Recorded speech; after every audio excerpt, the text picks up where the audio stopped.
Okay, this is VFX Shoebox episode 4. This particular one, I'm going to address something that was queried to me in on a Facebook post that I made when I published these, a few of these earlier videos on my page.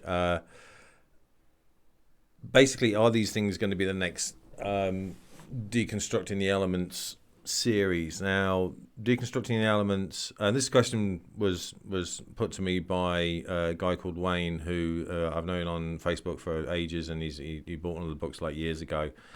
To answer that question, no. Basically, that was a pretty short video then. And the reason for this is a fewfold. To explain my reasoning behind this is basically going back and dredging up the pain and the heartache that actually went into putting the books together, and also what kind of came of it in the end. So I'm just adjust this thing. So our monitor's over there, so you'll hear I'm looking over there. So going back to something like around about early 2000s, I ended up actually initially doing a load of these books after being commissioned to write a column in a magazine called 3D World. So I did 3D World articles and tutorials and Q&As and reviews and stuff like that for a good 10 years or so, until it got to the point where I couldn't do them anymore because I simply didn't have the time to, after running the studio, and we were doing it was a lot of hands-on at the time, so there simply just wasn't enough hours in the day. I'd be getting home at like 9-10 o'clock at night, and I simply just did not have enough time in the week to design, tutorial, chance to review hardware and software. It just simply wasn't if someone invented a 36-hour day, then yeah, possibly, but that wasn't an option for me. So around about 2004, when I was freelancer for a very small amount of time, actually no, 2003 if I remember correctly, I was doing a presentation in London at some computer arts live event with two other guys, and the publisher approached me to basically write this book after negotiating the rates and so on.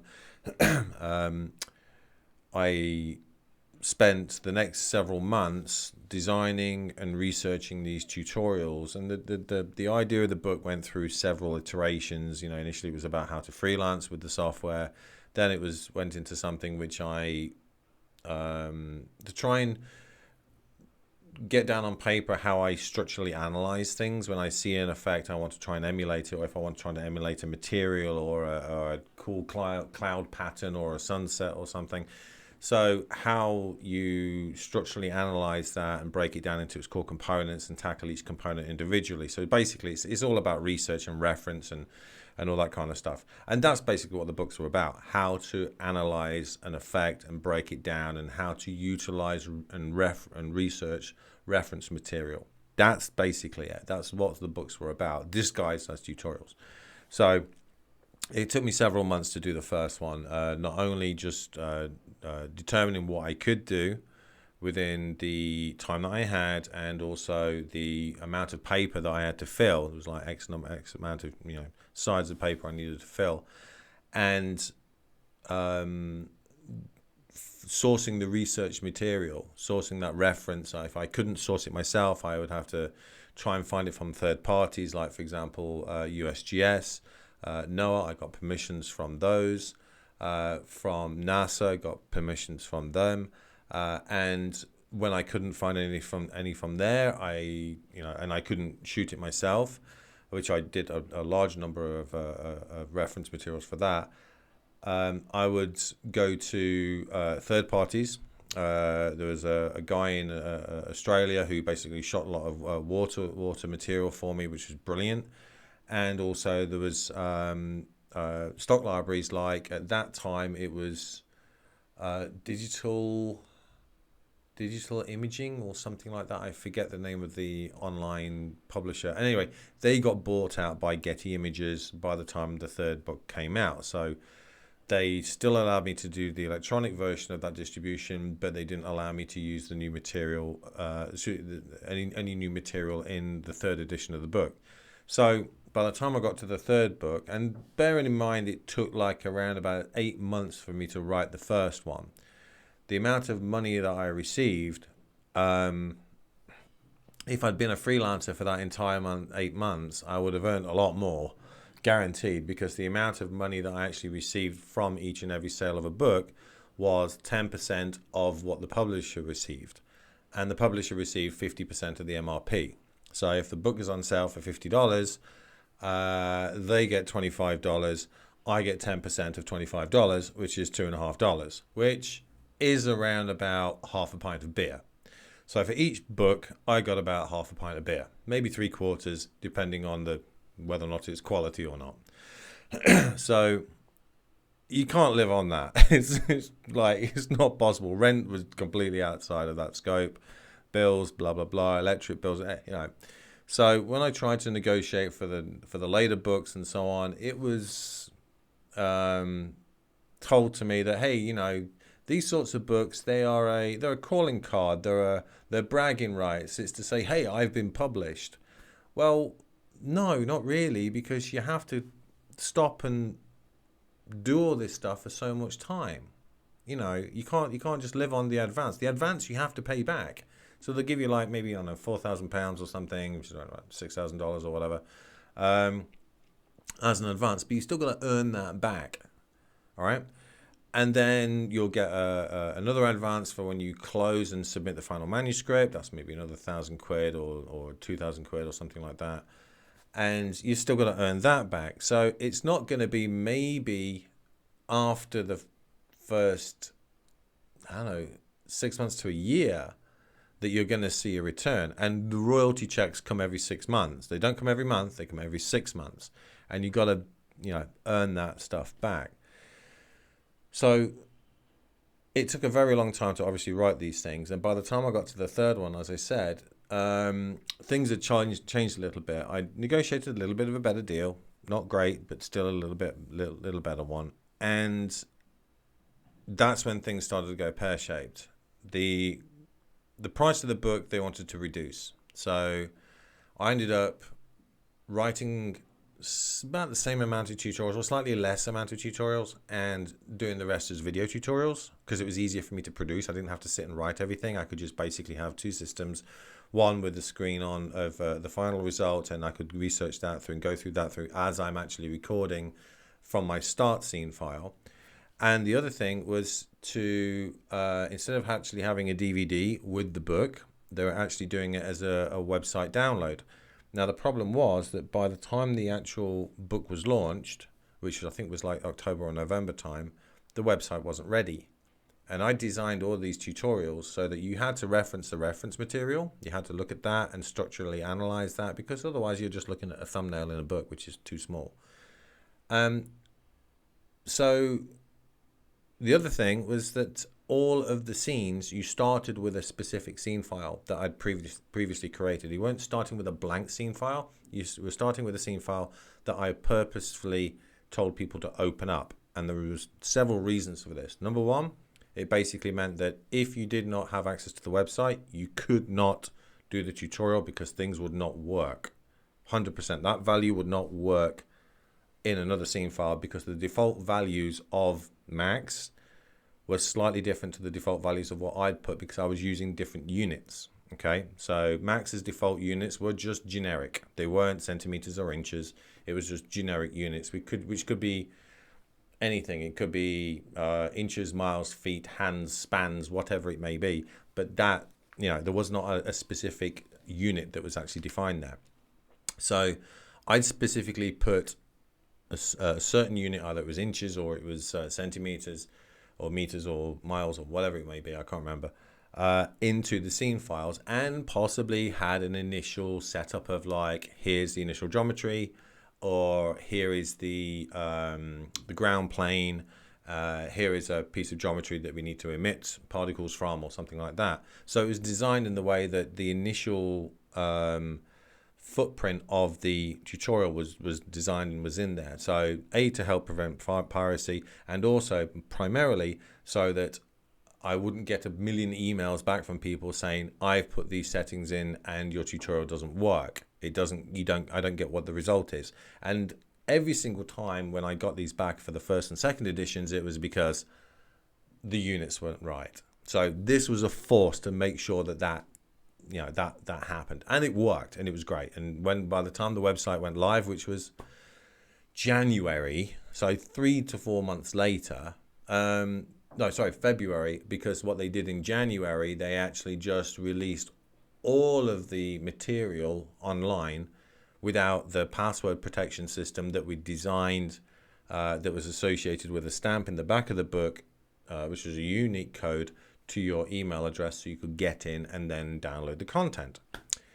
So they just released all this stuff, which was, what was the purpose of this? And then they finally got the actual website working. I think it was it was January, February or something like that, which was absolutely nuts. That wasn't the full problem though. The biggest problem was that around a week after the book was launched, the book started to appear on pirated sites. And now the first 2 books had been pirated. Now this is kind of to be expected. You publish something, someone's going to basically copy the damn thing. So what had happened in the first 2 is someone had broke the spine on the book and shoved the entire thing through a sheet feeder, and then for even the thumbnails, it even put links in the resulting PDF to bigger versions at the end, which was like, wow, hire this guy. This is actually really well put together, cripes. But what happened in the 3rd edition is that it wasn't a scan. It wasn't a scan of the book. It was actually a live text version. And the only way that they could have obtained this was either from the publisher or from the printer. And it looked like that the printing company that the publisher had hired, someone had obtained a copy, and it wasn't the actual final print copy, because I checked, there was a couple of text edits between the version that we actually finally released and this particular one that went out, got put out into the wild. There were some differences. So there was only one way that this would have come out, and that is basically from either the publisher's side, in which case they're crazy, or the printers, in which case they really need to check their security. So then the publisher just basically pleaded ignorance on it, and we'll look into it, and so on. And it just literally killed me. It really just meant that I just, after everything that I'd done, I really could not entrust doing another one of these things. I've been asked by them a few times, oh yeah, we know about these issues and we know we'll resolve them. It's like, no, I'm sorry, I can't. This was too painful. It literally was too painful. I spent 6-8 months of this, doing writing, checking, double checking, getting tech checkers, paying them to get this stuff exactly right, so that anyone else can replicate exactly what we're doing. And it was one of those things that you just can't you can't fathom that all that work has just then just gone. That's it. It's the launch sucked because of the lack of the website. Nobody could do those tutorials for 3 months, so reviews went they nosedived. And the print quality wasn't as good. The paper quality wasn't as good. The binding and the front of the book, the cover of the book wasn't as good. And the obviously the lack of the website was a major contributing factor as well. So it was one of those. Every single thing just went wrong. So I'm not really interested in doing it again. Coupled with the fact, obviously, that the time I was now taking to, spend time at work and to develop those guys and to work on features and be hands-on and to supervise sequences, I just simply didn't have the time to write another one either. or even to do what I was planning to do, which was to do video tutorials for YouTube. So I went through and I uploaded a bunch of video tutorials that I'd done for 3D World before. I uploaded some stuff that I'd done for the first and second books, because obviously I've got the copyright on that. So I put those online for anybody who wanted to, to follow them. But I always had the idea of actually doing more, tutorial based stuff, not things like this, but more along the lines of, okay, click this because of this, click that, let's check this reference. Basically like the same kind of thing that I was doing in the DTE series. But it didn't come to pass because of time. Now I'm, trying to do these sorts of, pieces to camera, one-on-one kind of stuff. But again, still, I don't think it's going to be that sort of series, this thing. It might progress into that later, depending on my knowledge and my experience, and if I need to demo certain things within software to get a point across, to get a message across. But at the end of the day, I don't really think it's going to be that sort of level, because the videos are so long to produce. It takes so much time to actually develop. So I'll spend, on a tutorial to develop it, I'll spend a week. I'll spend a week to research the material, write it up, design it, trim out the fat to make sure that we are just concentrating on the thing that needs to be concentrated on and not all the fluff around it. So it took a good 5 days at least to be able to research, develop, write up, edit, and then tech check, and then do it again just to make sure that everything's right, before one publishes it. So I'd be doing the same thing with video stuff. Otherwise, I would literally just be starting from a blank scene and go, okay, let's try this. Click, and then I'd be randomly button pushing, just like I would do if I was designing a scene file, which might be interesting to some. I'll see whether or not that's going to be a viable option. But something as in detailed as the DTE thing, I don't think it's going to be there. But I will be going through things like reference material if I'm talking about something that one needs to refer to, without any doubt, because that is part of the creative process. It's just like if you're painting you're painting a portrait of somebody. You'd either have the subject next to the canvas so you can directly refer to them, or you'd have a photograph of them so you could actually directly, refer to that.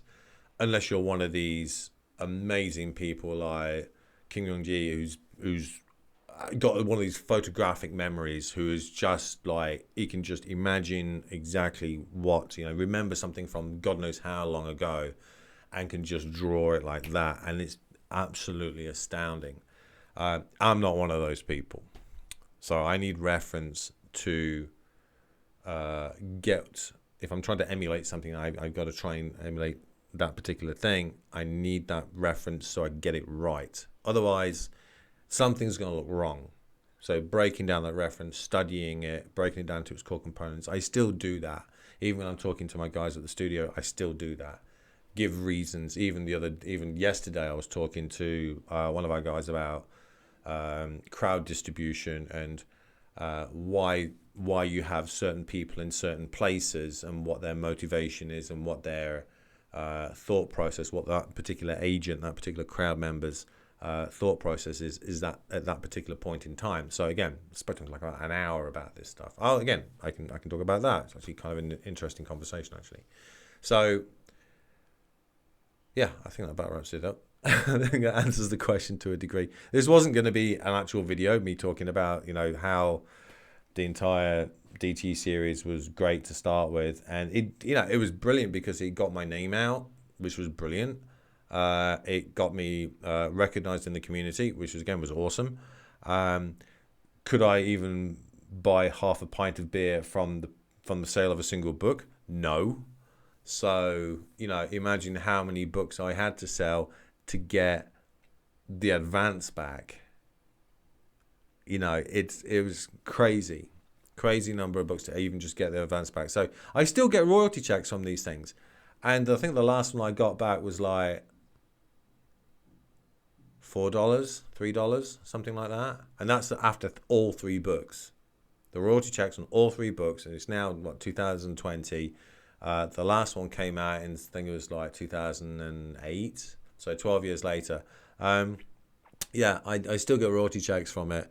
And like I said, the last one was like, you know, I could buy a pint with it. That's it. It sounds like I'm an alcoholic. All right, I think that's it. Let's see how the rest of the series progresses. There might be some more anecdotes about things like this. We'll see. All right, thanks, guys. Okay. Oh, before I forget, today's Christmas Eve. I got to go out and finally buy the rest of the groceries and presents and stuff. Just don't tell the wife. Merry Christmas. Be safe. Have a great one. If you're in the UK and you're stuck in one of these like higher tiers, please be safe. Don't do anything silly. You know, the temptation to go out and see loved ones is obviously going to be there because you're going to miss them. I am literally on the other side of the planet to my family. Okay, my paternal family. I've missed them for 10 years. You know, it's one of those things. You know, being obviously working in another country, it's like that. Just, you know, you are possibly 10 minutes away from your loved ones. Don't do anything silly right now. I genuinely mean this, purely because of, you know, this thing is infectious. We ourselves, we've had a case or two at the studio. Thankfully didn't come in or anything like that, but they were outside. They contracted it. You know, loss of smell gone, loss of taste gone, fatigue, feeling like complete and not feeling not very good. All right, so be safe. Don't do anything silly. Think about next year. Okay, you may feel fine, but you may pass it on to somebody who won't feel fine, whether that's a loved one or whether or not that's a member of the public. Just be safe. Treat everything like it's covered in wet paint, so you don't want to get your hand. You don't want to mess up that nice clean paint. You don't want to get paint on you. Just be safe. Wear a mask, and you know, I'll see you, fingers crossed, in the next one. So, Merry Christmas. See you later. Don't think there will be another one tomorrow, to be frank, because of, you know, Christmas Day. I don't think there'll be one Boxing Day either, because you know, still Christmas. So I think there'll be one maybe a day after or a day after that. So either Sunday or Monday. So, all right, have fun. Take care.